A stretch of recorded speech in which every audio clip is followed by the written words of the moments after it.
buen día o buenas tardes.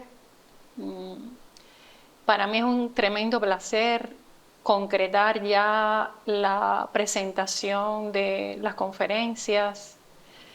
Agradecer una vez más a mis colegas María Emilia y Analía por dar la posibilidad de que pues en ese taller que ellas con tanto esfuerzo han organizado, pues hay una presencia cubana también.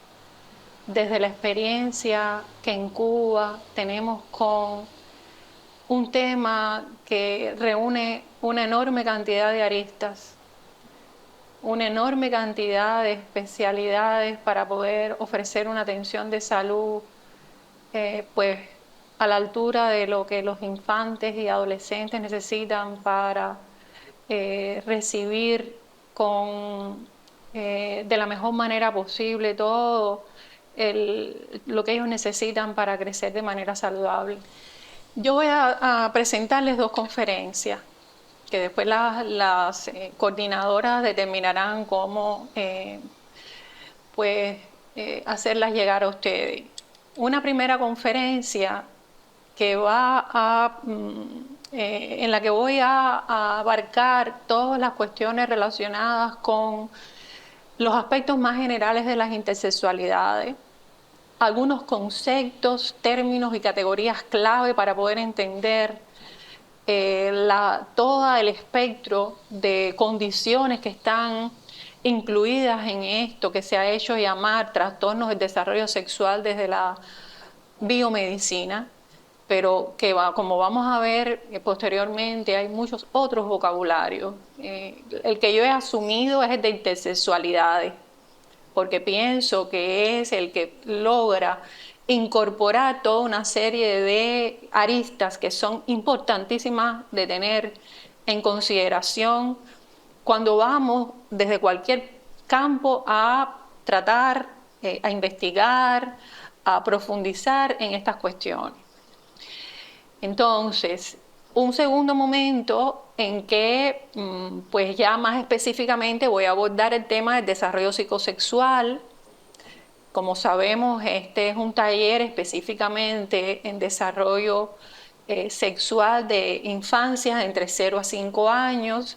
No me voy a circunscribir solamente a este grupo etario, yo voy a ser un poquito más abarcadora, pero por supuesto después ustedes pueden pues aterrizar la información a los aspectos concretos que ustedes necesitan. Y como parte de este segundo momento, pues voy a hablar sobre aspectos claves de la atención de salud, el diagnóstico, la asignación de sexo, los tratamientos y cómo esto ha impactado en las familias y específicamente en esas infancias. Y cuáles son también los desafíos a la práctica profesional, apoyados en algunos resultados de investigación que tenemos, no solo en infantes, sino también investigaciones en la familia y con personas adultas que recibieron cirugía genital en la temprana infancia. Esto yo espero que con esta contribución ayudar de alguna manera, trasladando nuestra experiencia, pues que les sirva a ustedes de elementos para de alguna manera pues afrontar los retos y los desafíos que tenemos en este campo, que son muchísimos, principalmente porque todavía necesitamos de mucha capacitación en los profesionales que atienden las situaciones de salud de estas poblaciones. Entonces, sobre esta base, pues voy a comenzar mi presentación. Lo primero que quisiera pues transmitirles es que la historia de la intersexualidad comienza desde hace muchos siglos atrás.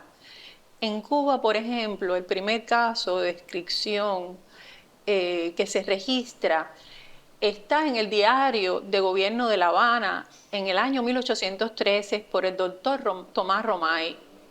Y yo les voy a leer brevemente una descripción que hace el Romay de ese caso que vio en su consulta. Dice, quise examinar un fenómeno que aún no había visto en la especie humana. Observé esta monstruosidad hace 20 años en 2 caballos que trajeron de un lugar de esta isla. Sabiendo que en uno de los cuartos bajos estaba el hermafrodita, le distinguí no porque sus facciones sean hermosas, sino porque advertí en ellas y en sus modales y en la voz ciertos rasgos de terneza juvenil, aunque con bozo y vellos en la barba. Su estatura es mediana, las carnes proporcionadas, la musculatura y los contornos de su cuerpo semejantes a los de mujer. Los pechos son iguales en tamaño, figura y perfección a los de una doncella de su edad. En la parte inferior del pubis, donde es natural a todos los hombres, se descubre un pene de 2 pulgadas de longitud, con prepucio y glande, conservándose siempre este pene dentro de los 2 labios que caracterizan el sexo femenino. Hace las veces de clítoris, aunque de una magnitud excesiva. Aseguró que nunca había menstruado, ni sentido ni inclinación alguna de los 2 sexos. Repreguntado, confesó que se inclinaba con preferencia a los hombres. Bueno, yo quise traerles esta descripción de este doctor porque esto nos va a servir de punto de partida y de guía para determinados análisis que vamos a hacer en más profundidad posteriormente. Y aquí subrayo las palabras fenómeno, monstruosidad, hermafrodita. El término intersexualidad se ascribe y es acuñado en 1917 por un investigador biomédico llamado Richard Wolmist. Fíjense ustedes cómo desde tiempos remotos ya la intersexualidad es vista como fenómeno, como monstruosidad, como lo raro, como lo imposible de ubicar en uno u otro sexos, los sexos que normalmente o desde lo cultural, social, cultural, son específicamente descritos y bien delimitados. Desde la década de 1990 aparecen los primeros reportes de malestar producido por tratamientos médicos. A partir del año 2000 es posible encontrar la multiplicación de redes transnacionales del activismo intersexual, sobre el que también voy a hacer alusión en esta conferencia. Hasta el 2006, los manuales de pediatría indicaban que la sola presencia de genitales ambiguos debía catalogarse como emergencia médica. Y la parte justamente más polémica de la intervención médica ha estado relacionada con las cirugías genitales, presentadas como la solución a esa ambigüedad genital, que está bien descrito que produce estrés crónico. Sin embargo, en la actualidad hay cambios en el contexto sociopolítico y hay un reconocimiento amplio de la variabilidad de expresiones de la identidad. Yo quisiera profundizar en este fragmento que aparece en la Declaración y Documento Básico de la Asociación Mundial de Sexología, en su capítulo Salud Sexual para el Milenio, Declaración y Documento Básico. Aquí se expresa: es sumamente importante reconocer que no todas las personas se identifican como masculino, femenino, niña o niño, hombre o mujer. Dependiendo de las normas culturales, las personas que no encajan en esta clasificación binaria tienen que afrontar diversas dificultades para desarrollar identidades sexuales positivas, para tener una ciudadanía sexual, relaciones sanas y bienestar.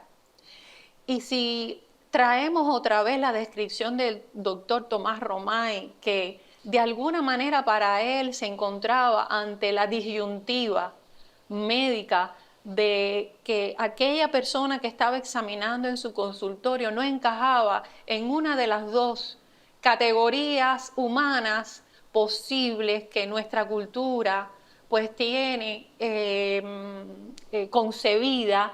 Vemos a ver que para esta persona pues realmente desarrollar una identidad sexual, tener bienestar, tener relaciones saludables es un reto importante al bienestar psicológico y a la calidad de vida.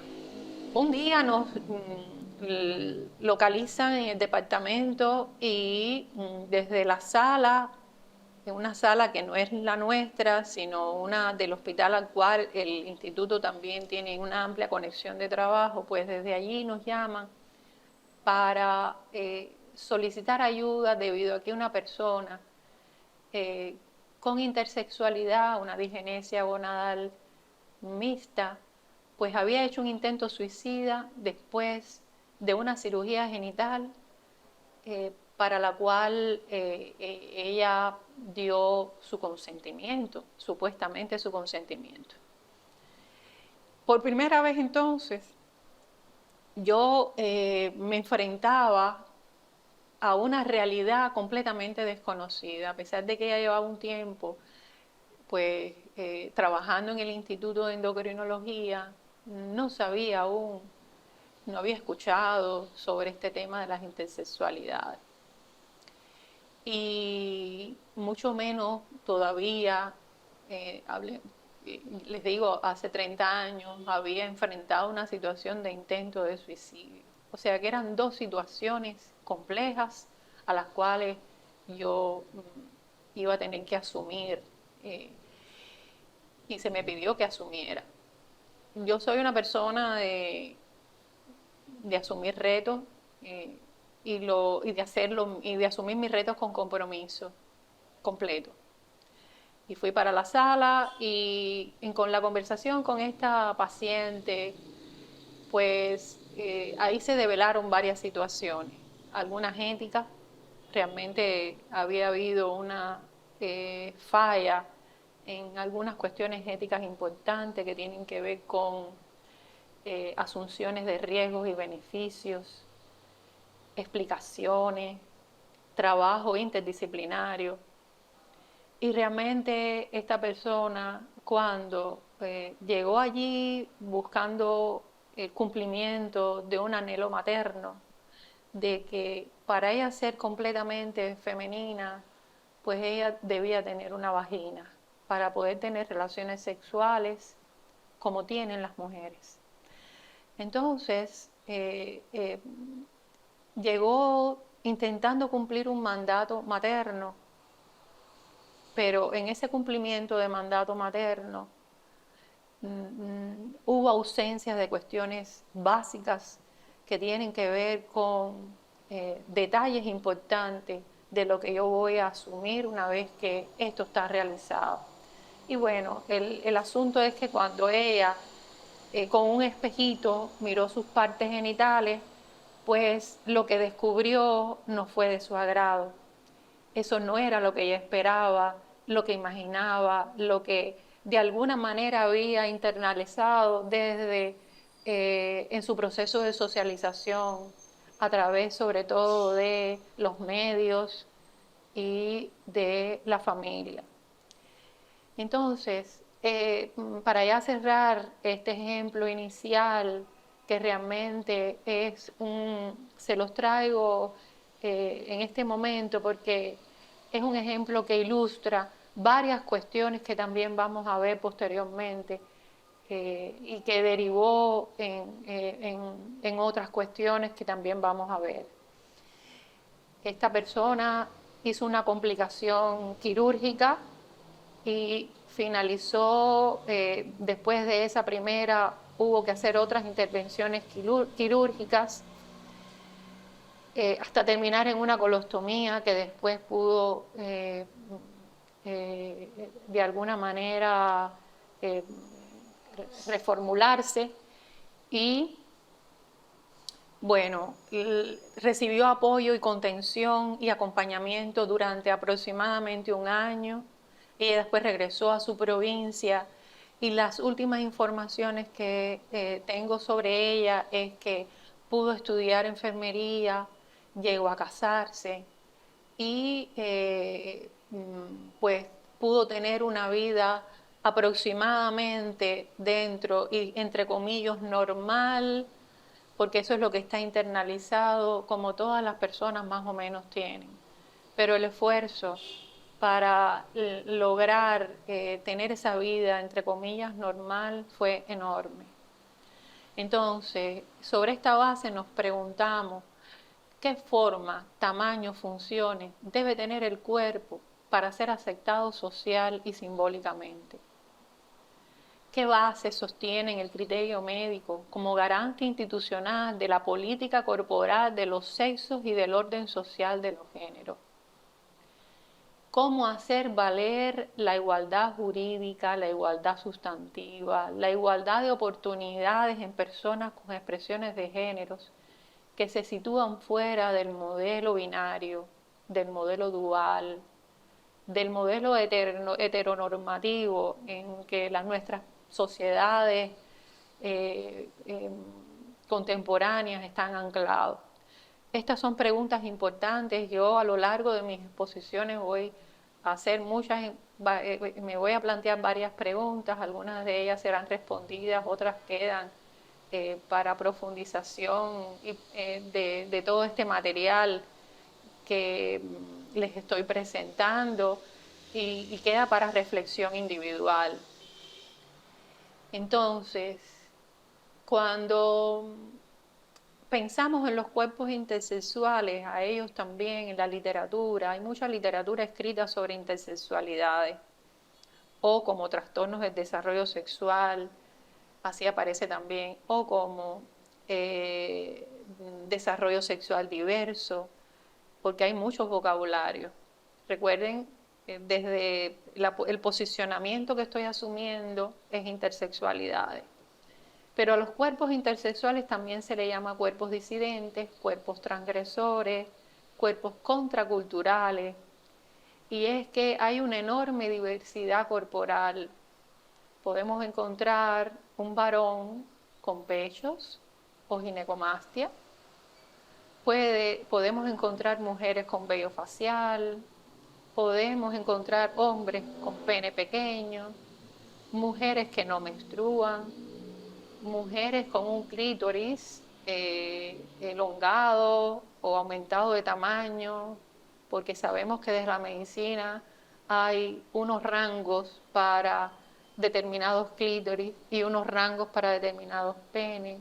También está, por supuesto, mujeres que nacen sin vagina. O sea que hay una enorme cantidad de cuerpos, sexualidades y géneros. Yo les traje una cita de Mauro Cabral. Mauro Cabral es un intersexual argentino que ha escrito muchísimo y que ha sido un acicate importante para todas las investigaciones que desde las profesiones inclusive se ha expandido por la América Latina. Y hay un libro muy importante que a mí me gustaría dejarles como lectura imprescindible, que se titula Escrituras de la Intersexualidad en Castellano, de Ana Res Editorial. Y este libro, pues él convocó a toda una serie de especialistas de distintos campos en el 2000 y salió publicado en el 2009. Este libro se puede encontrar en internet. Mauro dice lo siguiente: es un activista de primera línea y es muy citado en las bibliografías. La intersexualidad no es algo que le pasa solo a aquellas personas que nacieron con cuerpos que varían respecto al promedio corporal femenino-masculino, sino que la intersexualidad es algo que nos pasa a cada paso. Cada vez que se da por sentado que todas las mujeres tienen vagina o que todos los hombres pueden orinar de pie. Cada vez que alguien afirma que los únicos cromosomas humanos son XX o XY. Cada vez que se dice que solo los hombres tienen testículos y ovarios solo las mujeres. Cada vez que se asume que los genitales normales hacen a la felicidad. Cada vez que se cree que esa normalidad debe pagarse a cualquier precio. La intersexualidad nos pasa y forma parte de lo que somos. Esta es una cita sumamente importante porque aquí está reflejado cómo de manera a veces arbitraria nos representamos los cuerpos, y los cuerpos tienen que ser de manera lineal. La mujer para ser mujer, y aquí tenemos la imbricación sexo-género, las mujeres para ser mujeres tienen pues que tener todos los atributos que se asumen para una mujer, y los varones tienen que tener todos los atributos que se asumen para un hombre, en sus características sexuales secundarias, en sus características bioanatómicas, pero también en lo relacionado con la orientación sexual, con la identidad de género. O sea, que algo que no encaje dentro de lo que concebimos como masculino o femenino, pues inmediatamente se coloca en el campo de lo inconcebible, de lo no leído, de lo no entendido, de la aberración, de la normalidad. Entonces, esto es muy importante de ser considerado. Pero también quiero dejarles un fragmento de dos especialistas mexicanas, Eva Alcántara, una psicóloga, y Hortensia Moreno, que aparecen en la revista Debate Feminista del 2013, la número 47, en que ellas nos dicen: lo que llamamos intersexualidad fluye entre la mirada de quien interpreta, el lugar y el marco de poder saber desde el cual se interpreta lo que ocurre en el cuerpo, las prácticas de regulación a las que da lugar, las posibilidades de interpelación del sujeto llamado intersexual. Este flujo origina preguntas que se han vuelto centrales no solo desde la teoría, sino también en el campo médico y jurídico, para quienes tienen en sus manos el poder de decidir y regular. Fíjense, aquí quiero resaltar situaciones básicas que encontramos y cómo lo que les decía de todas las aristas que incluye la atención de salud de las intersexualidades, el campo médico, el campo jurídico, el campo de la bioética, el tema del poder saber y de los que tienen en sus manos la posibilidad de regular y de decidir por aquellas personas que tienen también derecho a decidir. Y estoy refiriéndome a esas infantes y adolescentes que a veces pues llegan a nuestros consultorios, llegan a los servicios de salud con ignorancia total de por qué están llegando allí, y que durante pues largos periodos de tiempo, años incluso, y a veces nunca llegan a saber los motivos reales por los cuales están siendo atendidos en los servicios de salud. Entonces, en esta primera partecita de que quiero hacer una alusión especial al activismo intersexual, que ha sido el gran promotor de los cambios fundamentales que se ha dado en este campo. Hay ya dos fechas importantes que son atribuibles a ese activismo intersexual. El 26 de octubre de cada año está decretado como Día de la Visibilidad Intersexual. ¿Por qué? Porque activistas intersexuales de diferentes países celebran esta fecha en conmemoración de la primera protesta de este colectivo en la ciudad norteamericana de Boston en 1996, donde la Academia Americana de Pediatría convocaba su conferencia anual. En ese momento, la Sociedad de Intersexuales de Norteamérica, ISNA, lo que se conoce como ISNA, que ya realmente no existe, o sea, se desintegró, fue protagonista de este primer encuentro y es la pionera del activismo intersexual. Y también hay otra fecha importante, que es el Día Internacional de la Solidaridad por la Solidaridad Intersexual. Y está decretado que sea el 8 de noviembre, en evocación al nacimiento de Herculín Barbín, que fue el primer caso público de intersexualidad que quedó registrado por escrito y en el que se reivindica la visibilidad del colectivo intersexual. Entonces, fíjense, ya no solo es posible en este campo dejó de ser ya hace mucho tiempo un campo exclusivamente biomédico, y este es un campo donde las voces de las personas intersexuales tienen un protagonismo fundamental, y también la participación de otras profesionales, de otros autores y autoras que también pues están muy involucrados con muchos temas que forman parte de los dilemas y controversias que existen en este campo. Entonces, ¿cuáles serían las bases que sostienen las percepciones y apreciaciones y juicios humanos de las personas cuando llegan a este campo y otros campos complejos? Pues yo creo que aquí tendríamos que tener presente que tenemos todos, todas, todos en algunos casos, escasa comprensión de las variaciones culturales, porque tenemos una subjetividad contaminada de mitos, prejuicios, estereotipos, y eso invariablemente pues, nos da una impronta cada vez que nos enfrentamos a cuestiones que se apartan de lo que comúnmente tenemos categorizado, de lo que comúnmente tenemos anclados en lo que pensamos que debe ser. Todavía permanecen modelos duales, binarios, dicotómicos, que condicionan la comprensión y manejo del sexo biológico y del género. Tenemos por otra parte el papel determinante, decisivo de los agentes socializadores, y aquí no solo estamos hablando de la familia, la escuela, sino también de las cuestiones que tienen que ver con la espiritualidad, determinadas creencias que tienen que ver con afiliaciones espirituales, y también está la influencia de los pares.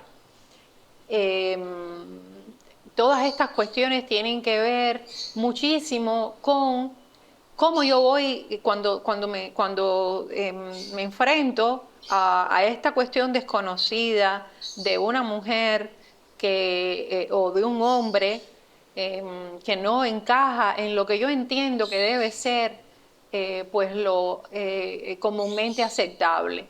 Pero también tenemos el poder biomédico en el manejo de la variación genital y la perpetuación aún de una visión de emergencia biomédica y psicosocial de la intersexualidad. Esto está anclado en un paradigma intervencionista que heredamos de la escuela de Johns Hopkins en Estados Unidos, donde toda criatura que naciera con ambigüedad genital debía ser operada ante los 2 años para poder tener una vida saludable, una sexualidad sana, y para poder relacionarse adecuadamente en la vida social, en sus interacciones humanas. Sobre esto voy a estar hablando posteriormente. Entonces, ¿qué nos encontramos ante todo este panorama de percepciones, apreciaciones y juicios humanos, a los cuales pues tenemos todos que estar sujetos, ¿verdad?, incluidas las personas intersexuales? El reto para ellas es mayor, y este reto mayor se traduce en más exposición a vulnerabilidades y en la asunción muchas veces, cuando no hay un trabajo de empoderamiento desde el punto de vista de salud, desde el punto de vista de familia, o también desde el punto de vista escolar, pues conduce a aislamiento, a retraimiento, a apartamiento de todo aquello de la vida social que puede en determinados momentos sentirse como amenaza a mi integridad personal, a mi bienestar. Entonces, yo les decía que cuando nos vamos a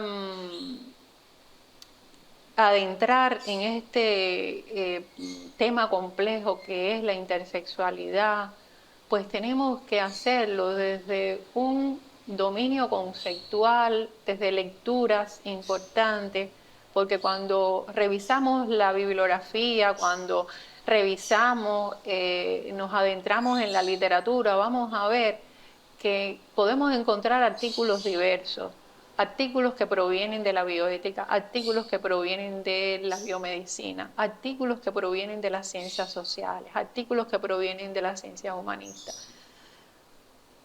Por tanto, en ese dominio conceptual podemos encontrar alusión a conceptos como enfoque de género, perspectiva de género, problemas de género, visión de género, componente de género. Cuando estamos viendo rol de género, sistema sexo-género, cuando estamos viendo todas las cuestiones relacionadas al género que son bien complejas, pero también estamos afrontados a entender qué es la subjetividad humana, qué son los estereotipos de género, qué cosa es la identidad sexual, qué es la orientación sexual, qué es el sexo, qué es la sexualidad, qué es el cuerpo, cómo entendemos el cuerpo. La interconexión con otros conceptos, como tiene que ver con derechos humanos, derechos sexuales y reproductivos, derechos humanos, desarrollo humano, determinantes sociales de la salud, discriminación, justicia social, participación social, diversidades sexuales, poder, empoderamiento, socialización, vulnerabilidad, política de género, violencia de género. Fíjense ustedes cuántos conceptos importantes de tener presentes cuando nos adentramos en este campo. Pero también encontramos otros términos que provienen del activismo LGBTI, que es la variante adoptada por la Relatoría sobre los Derechos de las Personas desde la Comisión Interamericana de Derechos Humanos, como tiene que ver con como son el androcentrismo, el heterosexismo, el patriarcado, el crimen de odio, homocentrismo, transfobia, travestofobia, homofobia, lesbofobia, bifobia y posiblemente lo que también en algunos casos intersexofobia. Entonces, como ustedes pueden apreciar, realmente es muy amplio todo el sistema conceptual de terminología con lo cual nos tenemos invariablemente que entrar en comunión. Hay categorías importantes y son categorías base que hemos de alguna manera profundizado en nuestras investigaciones. El cuerpo, no solo el cuerpo simbólico, vivido, subjetivado, marcado por la experiencia, también el cuerpo históricamente visto como cuerpo natural, como sostén material de la asignación de género y determinante de la identidad sexual. Todo lo que tiene que ver con el género, conceptualizado de diversas formas y con diversos usos, como construcción independiente del sexo, hombre y masculino, podrían significar tanto un cuerpo femenino como masculino, mujer y femenino, tanto un cuerpo masculino como femenino. Esta es una definición o un acercamiento aproximado a lo que Butler plantea en 1990.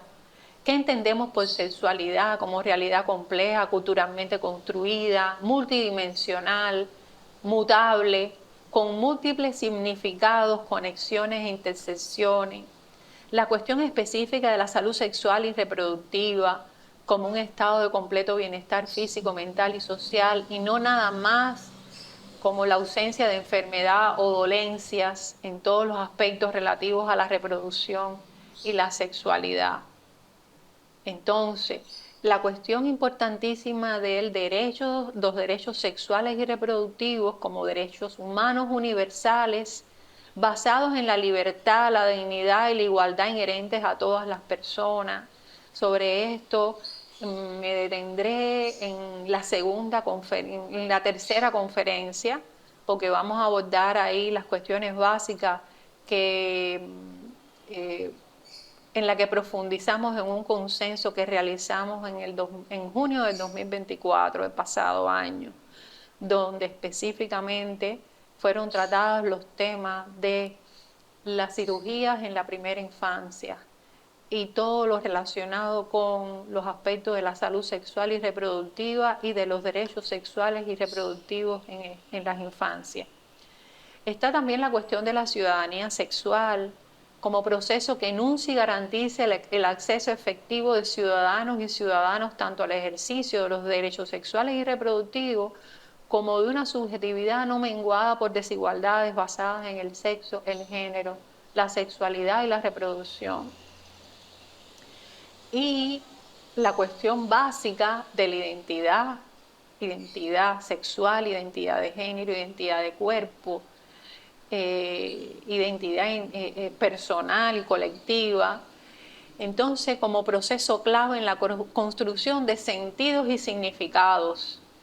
Y en este sentido estamos viendo la identidad como reflexiva, conformada en relación con vivencias de la intersexualidad, con impactos en áreas de la vida, pero también como producto de configuraciones, como complejidad que muchas veces es antagónica y exploratoria, y que sin duda alguna va a retar pues preguntas que nos hacemos, como quién soy, hacia dónde voy, y otras muchas que realmente nos acompañan a lo largo de la vida. De manera que hasta aquí podemos, he insistido en lo que es importante que de alguna manera tengamos muy claro, y es que ya no solo hay un vocabulario biomédico, hay un vocabulario más amplio en este tema. Que en el vocabulario médico, a partir del 2006, con el consenso de Chicago, se propone un nuevo sistema de clasificación basado en la genética molecular. Y a partir de ese momento, pues comienza a abordarse el tema de lo que antes era conocido como, mucho antes, hermafroditismo, que ya es una cuestión bien peyorativa que debe realmente quedar pues enterrada en la historia. Pero a partir de ahí también se han aparecido otras denominaciones. Pero a partir del 2006 ya se habla de trastornos del desarrollo sexual. ¿Y qué se entiende por esto? Bueno, pues estados congénitos en los cuales el desarrollo del sexo cromosómico, gonadal o anatómico es atípico. Pero como les dije, se entiende la intersexualidad de otras maneras. Y de hecho algunas personas pueden llegar a la vida adulta sin saber que tienen un trastorno, como se ha hecho llamar por la medicina. ¿Cómo se entiende entonces? ¿De qué otra manera? Pues como variante biológica de la sexualidad, no como enfermedad, sino como una condición de no conformidad física, con criterios culturalmente definidos de normalidad corporal. Es entendida como todas aquellas situaciones en las que el cuerpo sexuado de un individuo varía respecto al estándar de corporalidad femenina o masculina culturalmente vigente. Estas variaciones pueden ocurrir en el material genético, en el desarrollo de las gónadas como ovario o testículos, en los órganos genitales internos o externos, y expresarse de formas variadas en el cuerpo. Recuerden aquellas primeras diapositivas que ya comenté, qué se entiende, qué forma, tamaño, funciones debe tener un cuerpo para ser considerado un cuerpo humano. Y ahí vemos la amplia variabilidad que podemos pensamos que el cuerpo desde el punto de vista cromosómico o es XX o XY, y realmente hay muchas otras fórmulas cromosómicas. Pensamos que una mujer para ser mujer tiene que tener su vulva, su clítoris pequeño, pero realmente hay mujeres que se sienten mujeres y tienen otras configuraciones anatómicas. Entonces, este es un asunto que va mucho más allá de las consideraciones que desde el punto de vista de la biomedicina pues tiene lugar. Entonces, entendemos que hay coexistencia de diferentes vocabularios. Para algunas personas sigue siendo trastornos del desarrollo sexual porque permanecen anclados a ese consenso del 2006. Sin embargo, más recientemente, desde el punto de vista de la biomedicina, se habla de diferencias del desarrollo sexual, y para otras personas se habla como intersexualidad como variante biológica de la sexualidad. Y también entender que este término forma parte de las luchas de la comunidad LGTB para visibilizar y articular. También es vista como una cuestión específica de género, reforzador de estereotipos. Para otras como cuestión de los derechos de las infancias. Para otras desde la perspectiva de la autonomía de los pacientes. Y para otra como una discapacidad cultural producida.